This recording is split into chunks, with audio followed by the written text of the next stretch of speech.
ku danna subscribe sannan ku danna ƙararrawa domin samun sababbin shirye-shiryenmu cikin sauƙi. Barka da zuwa tashar Zauren Nishadi. A yau muna tafe muku da labaran duniya.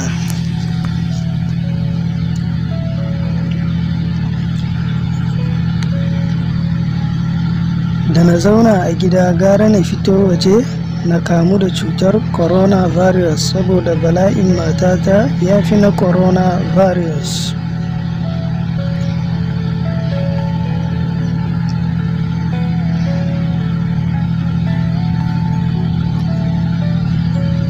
Wani bature ya bayyana wa hukumomin kasar Italiya cewa bai shirya zama a gida ba saboda matar shi wata tashin hankali ne a wajen shi.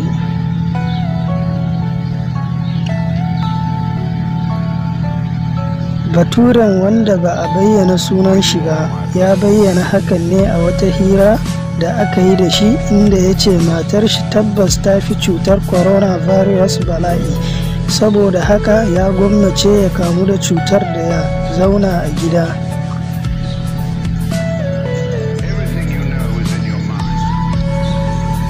A yanzu haka dai kimanin mutane 3,000 ne suka kamu da cutar coronavirus a kasar Italiya, kasar da ta fi ko'ina yawan masu ɗauke da cutar banda kasar China.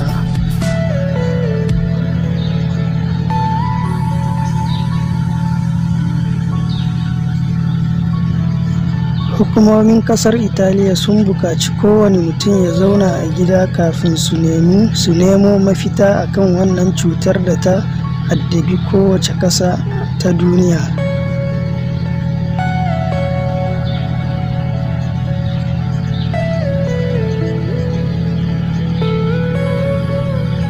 Ku ci gaba da kasancewa da mu don samun labaran duniya a sauƙaƙe. Ku danna mana alamar subscribe, sannan ku danna like, ku danna share.